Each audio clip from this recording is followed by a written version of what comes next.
अहम तरीन खबरें आपके सामने रख देते हैं, लेकिन इस वक्त की सबसे बड़ी खबर यह है कि पाकिस्तान के अंदर कोई यह फैसला कर चुका है कि हर उस आवाज को जिसकी अवाम तक रीच होगी, जिसे अवाम सुन रही होगी, अवाम फॉलो कर रही होगी, उसे जिंदा दफन कर दिया जाएगा। पाकिस्तान में सबसे बड़ा डिजिटल छुरा पीठ में घोंप दिया गया है और इस्लामाबाद के एक मजिस्ट्रेट ने एक हुक्मनामा जारी कर दिया है। अंदाजा लगा लें कि बाकायदा से मजिस्ट्रेट, जुडिशियल सिस्टम, अदालतें ये सहूलतकारी कर रही हैं। उनका ये हुक्मनामा यूट्यूब को आया है कि जनाब आप पाकिस्तान के अंदर 27 यूट्यूब चैनल्स को बंद कर दें। अब ये 27 वो प्लेटफॉर्म्स हैं, ये वो शख्सियात हैं जिन्हें आप फॉलो करते हैं, जिन्हें आप सुनते हैं, जिन्हें आप देखते हैं, जिन पर आप ट्रस्ट करते हैं, जिन पर आप यकीन करते हैं और जो अपना सब कुछ कुर्बान करके आप तक खबरें और मालूमात पहुंचा रहे हैं।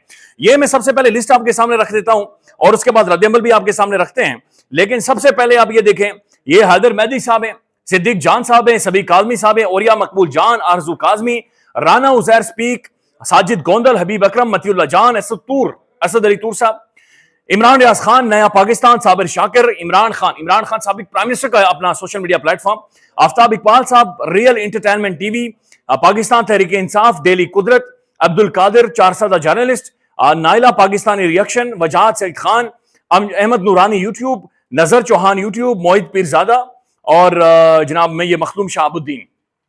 ये वो 27 यूट्यूब चैनल्स हैं जिनके बारे में एक मजिस्ट्रेट का हुक्मनामा ले लिया गया है। यानी अंदाजा लगा लें, पाकिस्तान के जो टॉप जुडिशरी है, उनके जो मुअज़्ज़ज़ जजेस हैं, जो कि चंद है पूरे मुल्क में से, उनके फैसलों को भी आप सामने रखें और जिस तरीके से वो बिहेव करते हैं, रवैया उनका मौजूद होता है। एक मजिस्ट्रेट की क्या पाकिस्तान के अंदर उसकी बेचारे की क्या वो होती है, तो उनके जरिए ये फैसला बाकायदा से लिया गया है और फिर इसे यूट्यूब को भेजा गया है और हुक्मनामा दिया गया है कि आप पाकिस्तान के अंदर इन तमाम तर चैनल्स को बंद कर दें। ये बात ध्यान में रखें कि हमारा रियासती बयानिया था, स्टेट नैरेटिव था इस जंग के दौरान कि ये चैनल्स इंडिया बंद कर रहा है, इंडिया अपने लोगों को यूट्यूब चैनल्स और उनके अकाउंट्स बंद कर रहा है। उसकी बुनियादी वजह है कि इंडिया कुछ ना कुछ छुपा रहा है, कुछ ना कुछ है इंडिया जिसे कारपीट के नीचे डालना चाह रहे हैं, कुछ ना कुछ है दाल के अंदर काला है। तो पाकिस्तान के अंदर आज हम यही काम कर रहे हैं, हम मोदी के पैरोकार बन गए, हम मोदी के नक्शे कदम पर चलते हुए इन यूट्यूब चैनल्स को पाकिस्तान में बंद कर रहे हैं। कहा यह जा रहा है कि ये यूट्यूब चैनल्स जनाब एंटी स्टेट है, रियासत मुखालिफ है, इदारों के खिलाफ हैं, ये पब्लिक के दरमियान अवाम में एक इश्तियाल पैदा कर रहे हैं, एक अनरेस्ट पैदा कर रहे हैं, पीस को, जो अवाम का सुकून है, ये उसे नुकसान पहुंचाने की कोशिश कर रहे हैं। शाहजाद अकबर ने फौरी रद्द-ए-अमल दिया है। ये लिखते हैं, big story, the Pakistani government has obtained court orders to block 27 YouTube channels. और उसके बाद वो लिखते हैं कि जनाब इन यूट्यूब चैनल्स के बारे में कहा जा रहा है कि ये एंटी स्टेट कंटेंट शेयर कर रहे हैं।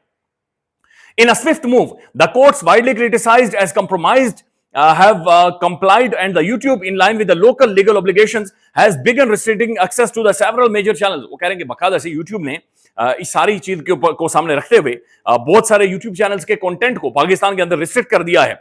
This marks the largest crackdown on the freedom of expression in Pakistan to date. 77 साल तारीख का फ्रीडम ऑफ एक्सप्रेशन का गला घोंटने का ये सबसे बड़ा और सबसे अहम तरीन या सबसे खौफनाक कदम है जो कि उठाया गया है।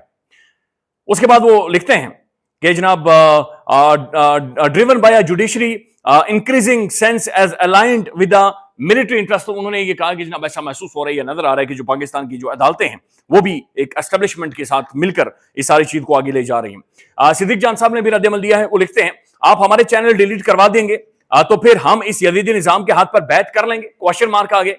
हरगिज नहीं, हम तुम्हारी बात नहीं, यानी उन्होंने कहा कोई बात नहीं होगी, कोई तुम्हें तस्लीम नहीं करेंगे, कबूल नहीं करेंगे, कोई तुम्हारे गीत या नगमे नहीं पढ़ेंगे, नहीं गाएंगे। ये भी करके देख लें, हम खामोश नहीं होंगे। सिद्दीक जान साहब का ये रद्द-ए-अमल आया है। असद अली तूर साहब का भी रद्द-ए-अमल आया है। रिसीव दिस फ्रॉम यूट्यूब, और बाकायदा से यूट्यूब की जानिब से उन्हें ईमेल भी गई है और उस ईमेल के अंदर लिखा गया है, hello, we have received a legal removal request citing the court order dating 24 June 2025 in an inquiry. तो अंदाजा लगा लें कि किस तरीके से पाकिस्तान में जुडिशरी का, मजिस्ट्रेट्स का, अदालतों का बाकायदा से बाजू मरोड़ कर उनसे ऑर्डर्स लिए जा रहे हैं और फिर बैनुल अक़वामी कंपनीज को, बैनुल अक़वामी इदारों को, जो कि सोशल मीडिया के बारे में आपको याद है जब डोनाल्ड ट्रंप इंतखाबात जीता था तो एलन मास्क ने सबसे पहले जो स्टेटमेंट कही थी या सबसे पहला जो शुक्रिया उसने अदा किया था वो सोशल मीडिया का किया था। और एलन मास्क ने कैटेगोरिकली ये कहा था कि दुनिया का जो जर्नलिज्म है वो चेंज हो चुका है। अब वही जर्नलिस्ट है जिसके हाथ में फोन है, जिसका यूट्यूब चैनल है, जिसका ट्विटर है, जिसका सोशल मीडिया प्लेटफॉर्म है, सिर्फ वही पाकिस्तान के या दुनिया भर में जर्नलिस्ट है।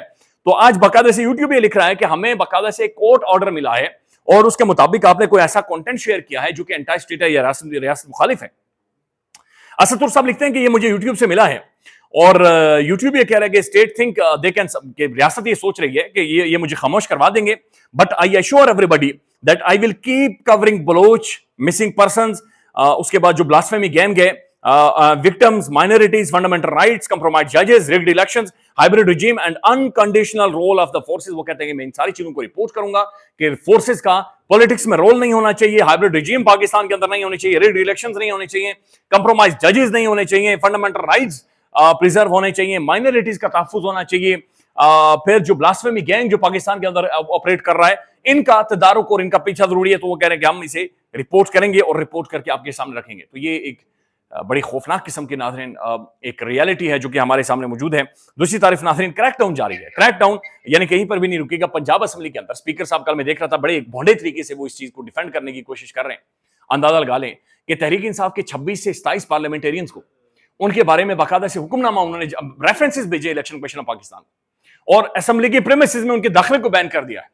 अब इसके बारे में जो मुनीब फारूक साहब का क्लिप वायरल हो रहा है, वो ये कह रहे हैं कि स्पीकर पर दबाव है और शदीद तरीन दबाव है। ऐसा महसूस हो रहा है कि मरीम साहबा किसी की रेड लाइन है, और बाकायदा स्पीकर साहब को कहा गया कि इनके खिलाफ सख्ती से निपटे।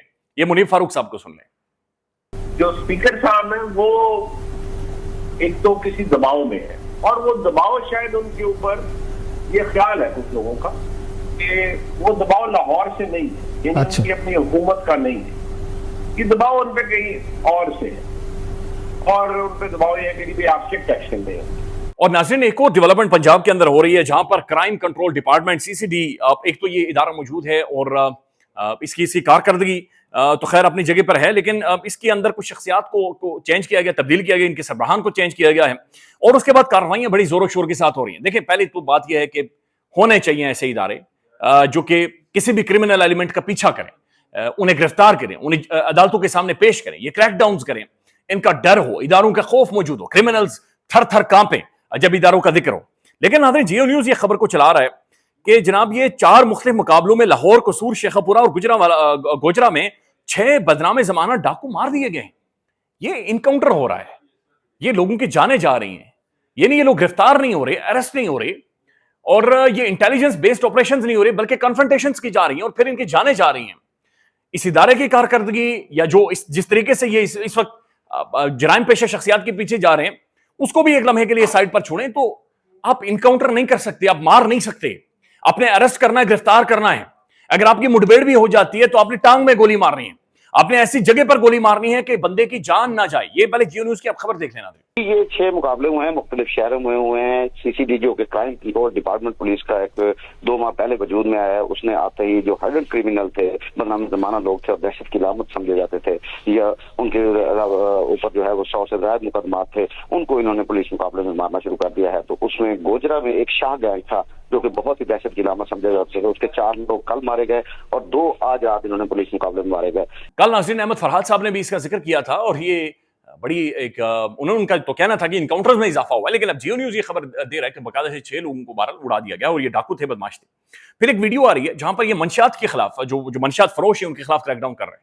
ये जरूरी है, ये बात समझें कि जो मंशियात फरोश है ये आपके बच्चों को इंजेक्ट कर रहा है, ये आपके बच्चों को ये बेच रहा है, नशा व चीजें बेच रहा है, और ये आपकी अगली पूरी नस्ल को आलूदा कर रहा है, लिहाजा जरूरी था। लेकिन एक वीडियो आई है जहां पर एक मंशियात फरोश बाकायदा से मस्जिद में कुरान करीम के ऊपर हाथ रखकर ये हल्फ उठा रहा है, कसम खा रहा है कि जनाब मैं अब मंशियात नहीं भेजूंगा, मुझे मारा ना जाए। ये वीडियो देख लें। जो मेरे मंशियात का तो काम से मैं इमाम मस्जिद के सामने कसम खा के पुराने पास हाथ दे रहे हैं मुझे लोगों के सामने जी, दोबारा मेरे जैसा कोई काम नहीं होगा। पंजाब पुलिस नाज़रीन, इदारों को काम करना चाहिए और इसी तरीके से काम करना चाहिए, इदारों को सख्ती से काम करना चाहिए, लेकिन मारना नहीं चाहिए। इनकाउंटर्स, लोगों को उठा लेना, गायब कर लेना, मार लेना, गोलियां मार देना, शूट कर लेना, ये मसलों का हल नहीं है। इन्हें गिरफ्तार करें और इन्हें अदालतों के सामने लेकर जाएं, इन्हें पेश करें, इन्हें सजाएं दिलवाएं, इनके खिलाफ एविडेंस मौजूद होगा। और हमारी अदालतें भी नाज़रीन ज़ाहिर है उनका भी रोल क्वेश्चनेबल है, ये छोटे से मामला 3-3, 4-4 साल लटकता रहता है। एक और स्टेटमेंट है नाज़रीन, ये नेतन्याहू ने, जो कि नाजायज रियासत का ये दरिंदा है, इंसानियत का कातिल है, इसने भी बाकायदे से पाकिस्तान के बाद ये दूसरा वॉलंटियर है जिसने ये कह दिया है कि डोनाल्ड ट्रंप को अमन का सफीर या नोबेल पीस प्राइज देना चाहिए, और उसके मुताबिक ये नोबेल पीस प्राइज डिजर्व करता है, डोनाल्ड ट्रंप डिजर्व करता है। ये नेतन्याहू भी कह रहा है और ये पाकिस्तान भी कह रही है। ये वो अमेरिका और उसका वो प्रेसिडेंट जिसने दुनिया भर में, यानी जिसने चंद दिन पहले या चंद हफ्ते पहले B-2 बॉम्बर का इस्तेमाल किया, दुनिया का सबसे इक्वल टू न्यूक्लियर खौफनाक तरीन बम एक सोवरेन स्टेट के अंदर बाकायदा से जाकर घुसे हैं, और ये बाकायदा धमकियां देता रहा आपको याद होंगे इसके ट्वीट्स के, जो आयतुल्लाह खामनाई साहब को ये बकायदा उनका नाम लेकर ये कहता रहा कि तुम्हारे पास चंद घंटे हैं, रिजीम चेंज होगी नहीं तो हम तुम्हें मार देंगे, और हमारे पास इंटेलिजेंस मौजूद है कि तुम्हें मरवा दिया जाएगा। तो ये एक बड़ी अजीब व गरीब सूरत है, लेकिन नेतन्याहू भी ये कह रहा है कि ये नोबेल पीस प्राइज डिजर्व करता है। लास्ट नाइट को पाकिस्तान के अंदर एक बड़ी इंटरेस्टिंग डेवलपमेंट हुई है। इमरान खान साहब के बेटे कासिम खान साहब ये मैदान में आए हैं। इन्होंने ट्वीट किया है और लिखते हैं कि my father former prime minister Imran Khan has now spent over 700 days in prison.